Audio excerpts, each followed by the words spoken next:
बिस्मिल्लाहिर्रहमानिर्रहीम। अस्सलाम वालेकुम student. In this video I am going to talk about thyroid gland. Thyroid gland की सबसे पहले उन्होंने क्या बताई हुई है बच्चों, लोकेशन बताई हुई है कि वो किधर लोकेटेड होता है। सही है। तो थायराइड ग्लैंड बेसिकली नेक में प्रेजेंट होता है और इसकी अगर मेन हम पर्टिकुलर लोकेशन के बारे में बात करें तो ये किधर लोकेटेड होता है, ट्रेकिया के इंफीरियर जो लेरिक्स के नीचे जो ट्रेकिया होता है, ठीक है ना। मैंने जब आपको रिस्पायरेटरी ट्रैक पढ़ाया था तो मैंने आपको एक निमोनिक याद कराया था प्लेट का, फेरेंक्स, लेरिंक्स और ट्रेकिया। इस तरह से ये एक ट्यूब लाइक स्ट्रक्चर होती है, ठीक है, जो कि क्या कर रही होती है, रिस्पायरेटरी सिस्टम में हेल्पफुल होती है, ठीक है ना। ये रिस्पायरेटरी पैसेज ये प्रोवाइड कर रही होती है।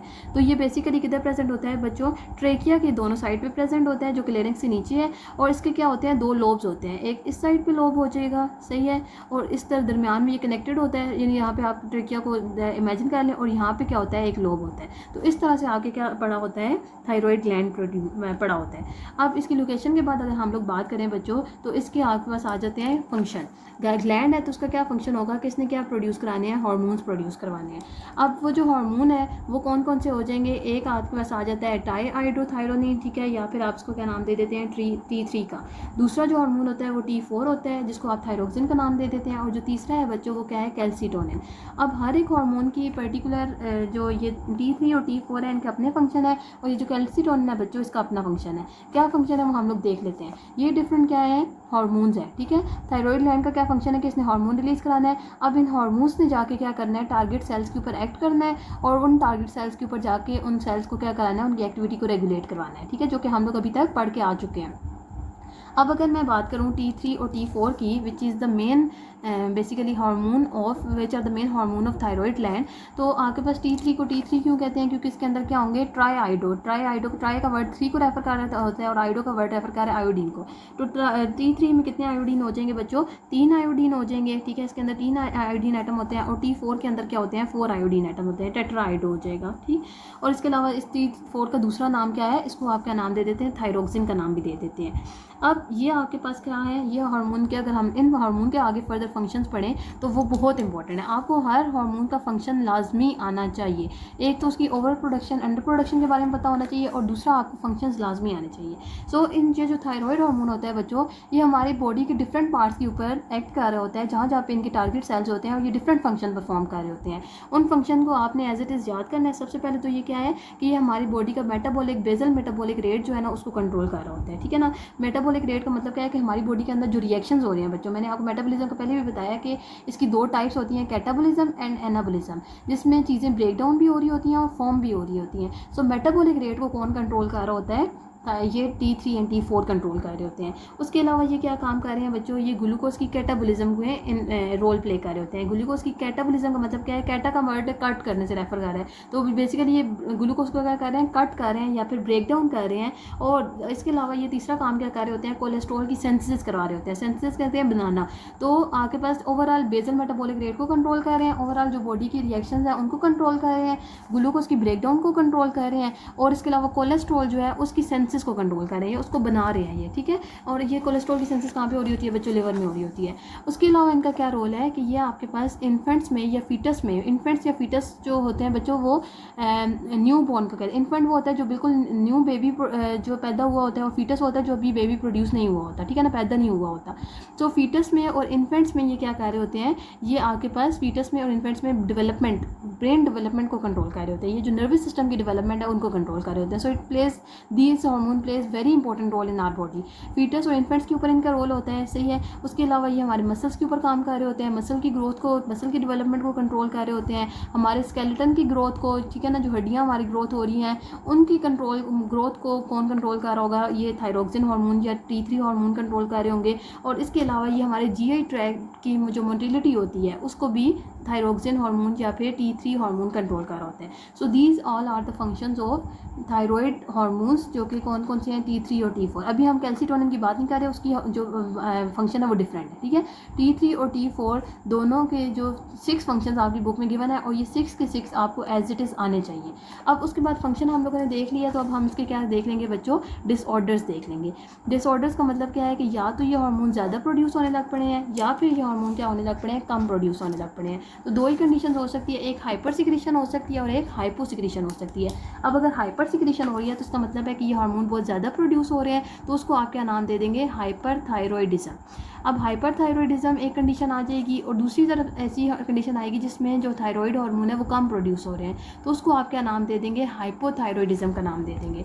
अगर हम हाइपर थायरॉयडिज्म की बात करें बच्चों, तो नाम से क्या जाहिर हो रहा है कि इसमें क्या होगा, एक्सेसिव हार्मोन प्रोड्यूस हो रहे हैं, एक्सेस T3 T4 बॉडी में आ चुके हैं। तो इस कंडीशन को आप क्या नाम दे देते हैं, इस कंडीशन को आप नाम दे देते हैं ग्रेव्स डिजीज़ का। ठीक है, तो अगर ग्रेव्स डिजीज़ होगी तो उसकी वजह से क्या होगा बच्चों कि आपके पास ये हार्मोन इसका लेवल बॉडी के अंदर ज़्यादा होने लग पड़ेगा। और दूसरी कंडीशन क्या आ जाती है, दूसरी कंडीशन आ जाती है हाइपोथायरॉयडिज्म। अब हाइपोथायरॉयडिज्म में क्या है कि ये हार्मोन बॉडी के अंदर कम प्रोड्यूस हो रहा है। अब जब कम प्रोड्यूस हो रहा है तो इसमें भी दो कंडीशन आ जाती हैं। एक तो ये जो है वो अंडर सिक्रीशन हो रही है इसकी एडल्ट्स में, ठीक है ना, यानी जो एक जवान आदमी है या औरत है उसमें इसकी कंसंट्रेशन कम प्रोड्यूस हो रही है, या फिर ये कम प्रोड्यूस हो रहा है ड्यूरिंग चाइल्डहुड। ठीक है, तो दोनों कंडीशन में आपके पास जो डिफरेंट बीमारियां आती हैं, अगर तो ये अडल्ट्स में कम प्रोड्यूस हो रहा है ना, तो उसको आप क्या नाम दे देंगे बच्चों, उसको आप नाम दे देंगे मिक्सेडिमा का। ठीक है, तो अगर अडल्ट्स में ये कम प्रोड्यूस हो रहा है तो उसको आप क्या नाम दे देंगे, उस बीमारी को या उस कंडीशन को आप नाम दे देंगे मिक्सेडिमा का। और अगर चाइल्डहुड में ये कॉन्जेनिटली ये अंडर प्रोड्यूस हुआ है, ठीक है ना, एक बच्चा पैदा हुआ है उसके अंदर पहले से ही हाइपोथायरॉयडिज्म चल रही है, तो उसको आप क्या नाम दे देंगे, क्रेटिनिज्म का। तो ये दो कंडीशन है जिसमें क्या हुआ है कि ये जो थायराइड की कंसंट्रेशन है, थायराइड हार्मोन की कंसंट्रेशन है वो कम हो चुकी है। सो आपके पास इसकी तीन बीमारियाँ आ गई थायराइड ग्लैंड की। एक तो ग्रेव डिजीज़ आ गई है, ग्रेव डिजीज़ का मतलब है कि बहुत ज़्यादा थायराइड हार्मोन रिलीज़ हो रहा है, और दूसरी दो जो कंडीशन है उसमें क्या हो रही है कि ये चीज़ जो है वो कम प्रोड्यूस हो रही है। अब अगर तो ये ग्रेव्स डिजीज़ में बच्चों ज़्यादा हो रही है तो इसमें क्या होगा, पेशेंट को जो सिम्टम्स आएंगे उसका मेटाबॉलिक रेट ज़्यादा हो जाएगा। ठीक है, हाई मेटाबॉलिक रेट होगा। उसके अलावा उसकी हार्ट बीट इरेगुलर हो जाएगी क्योंकि ये पूरी बॉडी को कंट्रोल कर रहा है ना। उसके अलावा उसका वेट लॉस होगा क्योंकि ये मसल के ऊपर भी एक्ट कर रहे थे ना, तो मसल के ऊपर एक्ट करेंगे तो वेट लॉस कराएंगे ये। ठीक है, उसके अलावा ये क्या कराएगा कि उस पेशेंट को भूख ज़्यादा लगेगी। ठीक है, एपिटाइट उसकी जो है वो ज़्यादा हो जाएगी, और इसके अलावा उसकी जो आई बॉल है वो प्रोट्यूड कर जाएंगी। ठीक है, तो ये सारी जो कंडीशन होंगी, ये सिम्टम्स होंगे, ये ग्रेव डिजीज़ में आ जाएंगे। अब अगर मिक्सेडिमा की बात करें तो मिक्सेडिमा में क्या हो जाएगा बच्चों, मेटाबॉलिक रेट सबसे पहले कम होगा। मेटाबॉलिक रेट कम होगा यानी कि उसके इन पेशेंट्स के जो सेल के अंदर रिएक्शन हो रहे होते हैं वो कम हो रहे होते हैं। उसके अलावा यहाँ पे जो है वो पफी आइज़ होंगी। ठीक है, क्योंकि आपके पास क्या हो रही हैं, चीज़ें एक्यूमुलेट होने लग पड़ी हैं बॉडी के अंदर, वो यूटिलाइज़ नहीं हो रही, रिएक्शंस नहीं हो रहे, तो उसकी वजह से पफी आइज़ होंगी। स्किन और जो हेयर है उसके स्किन ड्राई हो जाएगी, हेयर लॉस हो जाएंगे। ये सारे सिम्टम्स आपके पास किस में आएंगे, जब एक एडल्ट को हाइपोथायरॉयडिज्म आ जाएगा। ठीक है, जिसको आप क्या नाम दे देंगे, मिक्सेडिमा का नाम दे देंगे। और इसके अलावा यहाँ पे आपके पास क्या होगा बच्चों कि जो थायराइड का साइज़ है वो इंक्रीज़ करने लग पड़ेगा। ठीक है ना, क्योंकि बेसिकली क्या हो रहा है कि थायराइड हार्मोन बन नहीं रहे, तो जो ग्लैंड है वो कोशिश करेगा कि वो थायराइड हार्मोन बनाए, तो उस कोशिश के दौरान उसका साइज़ क्या होने लग पड़ेगा, इनलार्ज होने लग पड़ेगा। तो जब साइज़ इनलार्ज होगा, तो थायराइड ग्लैंड की जब साइज़ इनलार्ज हो जाता है तो उस कंडीशन को आप क्या नाम दे देते हैं, ग्वाइटर का नाम दे देते हैं। ठीक है, तो इनलार्ज थायराइड ग्लैंड कब होगा, जब आपके पास ये जो ग्लैंड है इसके अंदर हार्मोनल जो सिक्रीशन थी वो इरेगुलर हो चुकी है। अब दूसरी तरफ आ जाओ तो आपके पास क्या आ जाती है, कैटेनिज्म। कैटेनिज्म में क्या होता है कि इन्फेंट्स में जो बच्चे होते हैं उसमें जो थायराइड का लेवल है वो कम हो चुका है। तो इस जब बच्चों में अगर कम होगा तो बच्चों में मेन जो चीज़ फोकस हो रही होती है बच्चों, एक तो उनकी ग्रोथ हो रही होती है, दूसरा उनकी मेंटल डेवलपमेंट हो रही होती है। तो जब थायराइड नहीं बन रहा तो हम लोगों ने देखा था कि ये नर्वस सिस्टम के ऊपर भी इफेक्ट आ रहा होता है, तो उसकी वजह से क्या होगा, मेंटल रिटार्डेशन आ जाएगी। रिटार्डेशन कहते हैं बच्चों स्टॉपेज को, ठीक है ना, रुकने को कहते हैं। तो उनके जो मेंटल ग्रोथ हो रही थी वो क्या हो जाएगी, स्टॉप हो जाएगी। उनकी जो फिजिकल ग्रोथ हो रही थी वो भी स्टॉप हो जाएगी क्योंकि स्केलेटन और मसल पे भी एक्ट कर रहे थे ना, तो उनका जो बॉडी साइज है वो भी क्या हो जाएगा, डिस्प्रोपोर्शनेट हो जाएगा। बोन मैच्योरिटी वगैरह ये सारी की सारी चीज़ें जो है वो कब आएंगी, क्रेटिनिज्म में आ जाएंगी, जब एक बच्चे को क्या हो जाएगा, हाइपोथायरॉयडिज्म हो जाएगा।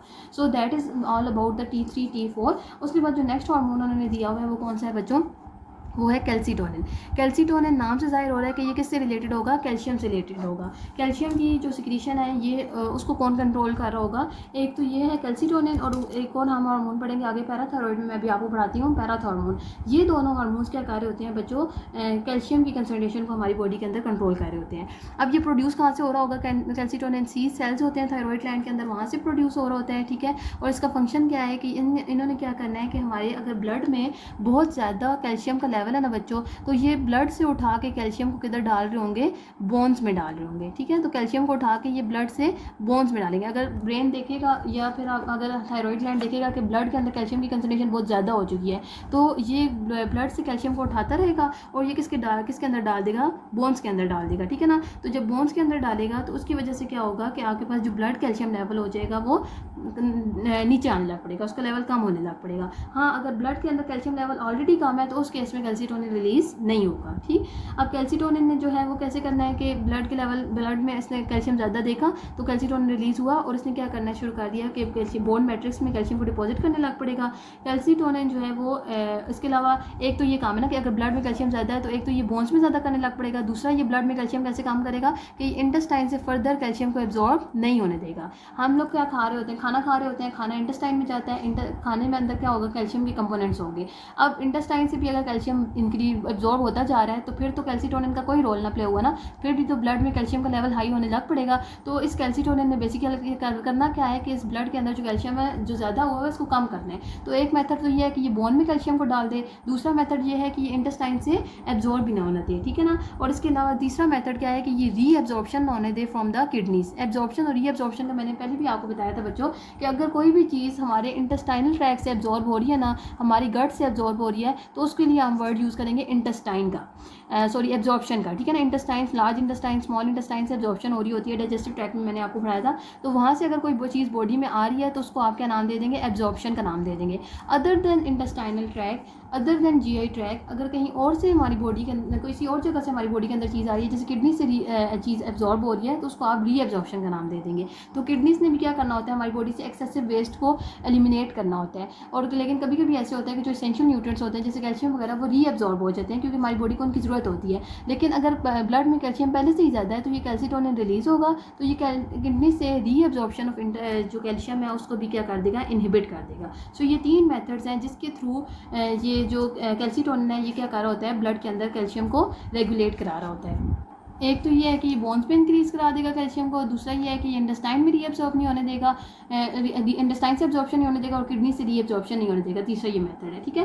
अब उन्होंने ये बताई हुई है बात बच्चों कि ये जो कैल्सीटोनिन का रोल होता है वो मेनली किधर होता है, चाइल्डहुड में होता है, बचपन में होता है, क्योंकि बचपन में जो एक चाइल्ड होता है उसकी क्या होती है, ग्रोइंग एज होती है, और ग्रोइंग एज में सबसे ज़्यादा चीज़ जो ग्रो कर रही होती है वो बोन्स कर रही होती है, और बोन्स को सबसे ज़्यादा क्या चाहिए होता है बच्चों, कैल्शियम चाहिए होता है। सो इसका जो मेन रोल है वो चाइल्डहुड में होता है, जब हमारा स्केलेटन सिस्टम जो है, ये हमारी जो बोन्स होती हैं वो ग्रो कर रही होती हैं। अगर चाइल्डहुड में ये कैल्सीटोनिन ग्रोथ रिलीज सही से नहीं होगा तो उसकी वजह से क्या होगा कि बोन्स में कैल्शियम डिपॉजिट उतने अच्छे से नहीं हो सकेगा, और जब बोन्स में डिपॉजिट नहीं हो सकेगा तो ब्लड में उसका लेवल क्या हो जाएगा, हाई हो जाएगा, तो उसकी वजह से किडनी प्रॉब्लम्स आएंगी या मस्कुलर प्रॉब्लम्स आएंगी। तो ये सारी आपके पास इसका डिसऑर्डर के बारे में थोड़ी सी उन्होंने आपको इन्फॉर्मेशन दे दी है। नेक्स्ट जो हार्मोन है बच्चों वो है आपके पास पैराथायरॉइड हार्मोन, ठीक है ना। ये नेक्स्ट जो ग्लैंड है वो आपके पास कौन सा ग्लैंड है, पैराथायरॉइड ग्लैंड है। तो अगर मैं पैराथायरॉइड ग्लैंड को देखूँ तो इसका जो पैराथायरॉइड ग्लैंड का जो हार्मोन है ना वो इस कैल्सीटोनिन से बिल्कुल ऑपोजिट है, ठीक है। यहाँ पे अगर मैं पैराथायरॉइड ग्लैंड को आपको पढ़ाऊँ तो पैराथायरॉइड ग्लैंड नाम से जाहिर हो रहा है कि ये किसके साथ एसोसिएटेड होगा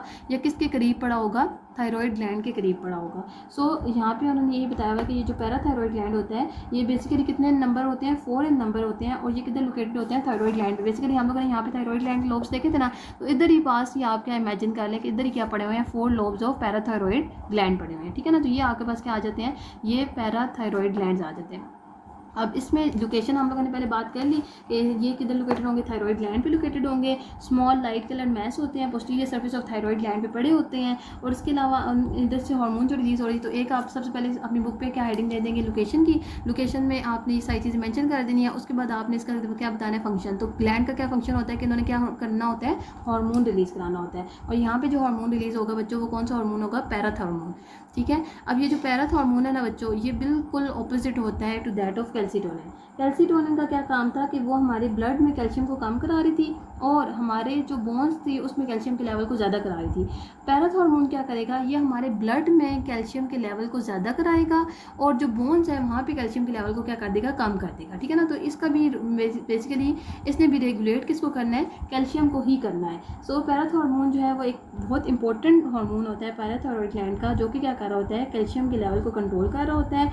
ये कब रिलीज़ होगा, जब ब्लड में कैल्शियम का लेवल जो है वो क्या हो जाएगा, कम हो जाएगा, ठीक है। तो जब ब्लड में कैल्शियम का लेवल कम होगा, क्योंकि कैल्सीटोनिन अपने काम कर रहा था, उसने ब्लड से उठा के सारा कैल्शियम किसको दे दिया, या बोन को दे दिया, या इंटेस्टाइन और किडनी से रीअब्जॉर्ब नहीं होने दिया, तो उस केस में क्या आएगा, पैराथॉर्मोन आएगा और ये क्या करेगा, उसके जो कैल्सीटोनिन था उससे ऑपोजिट काम करेगा। तो इसलिए ये एंटागोनिस्टिक हार्मोन है किसका, कैल्सीटोनिन का, ठीक है। एंटागोनिस्टिक कहते हैं ऑपोजिट, ठीक है। तो ये एंटागोनिस्टिक हार्मोन है किसका, कैल्सीटोनिन का। और ये कैसे एंटागोनिस्टिक वर्क कर रहा है कि कैल्सीटोनिन ब्लड में कैल्शियम के लेवल को क्या कर रहा था, कम कर रहा था, ये क्या करेगा, ब्लड में कैल्शियम के लेवल को इंक्रीज करा देगा, ठीक है। सो आपके पास क्या हो जाएगा, उसके अलावा आपके पास उन्होंने बताया हुआ कि अगर बहुत ज़्यादा इसकी डिसऑर्डर्स के बारे में बात कर लें तो डिसऑर्डर्स में क्या आ जाएगा कि अगर ये पैराथॉर्मोन जो है वो बहुत ज़्यादा रिलीज़ होने लग पड़े, तो जब ये बहुत ज़्यादा रिलीज़ होगा तो बेसिकली होगा क्या कि ब्लड में कैल्शियम का लेवल ज़्यादा हो जाएगा। जब ब्लड में कैल्शियम का लेवल ज़्यादा हो जाएगा, बोन से ये निकाल के किधर भेजी जा रहा है, ब्लड में सारा का सारा कैल्शियम भेजी जा रहा है, तो उसकी वजह से जो कंडीशन आएगी उसको आप क्या नाम दे देंगे,